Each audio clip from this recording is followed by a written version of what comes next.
We first started talking about it about a month ago now. I was approached by Hugh Morris and with the idea, and while I was in India with Hugh and Andy Flower, we started talking about possible roles and responsibilities if this restructuring did take place.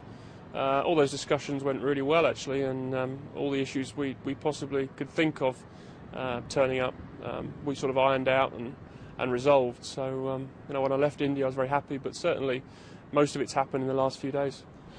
Well, it's a huge amount of commitment now for one man to coach all those three forms of the game, the pressure that goes with it, the time away from home, and I guess the importance is, as with the players and rotating and resting, that we try and keep hold of our best people for as long as we can, and Andy Flower has done a fantastic job for the team, so hopefully this will lengthen his career and the careers of coaches down the line. Otherwise we're just going to face a situation where you get burnout.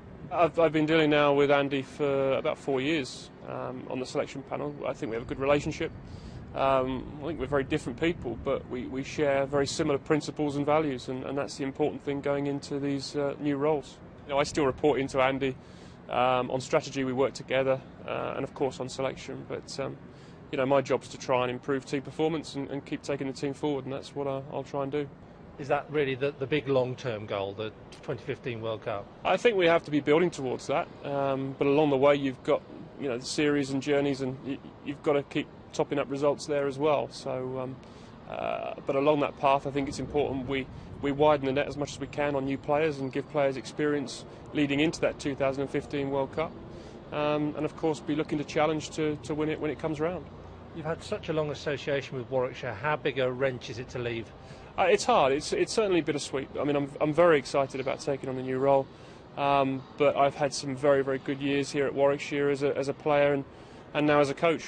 Some difficult years as well, and nothing's ever easy. And I'm not expecting this new job to be, but this has been my home for 20-21 seasons. So of course I'll miss the people who are very good. Is it easier to go out with them as county champions? I think it's far easier to leave the team in this position. Of course, you'd like to stay on and do a bit more and win a couple more championships, but I'm happy having got the opportunity that I'm leaving the side in a good position, a good state, and in good hands as well. And what do you think will happen here next? I mean, are you going to be involved in sort of advising them on what they should do now? Well, I hope I am, yeah. I hope to sit down with the chairman and the chief exec and chairman of cricket and talk through some of these issues, and the captain, of course. But ultimately, it won't really be my responsibility in a couple of weeks' time. But it's been a long association with the club, and I hope they, if ever they need me, they can still pick up the phone and ask me.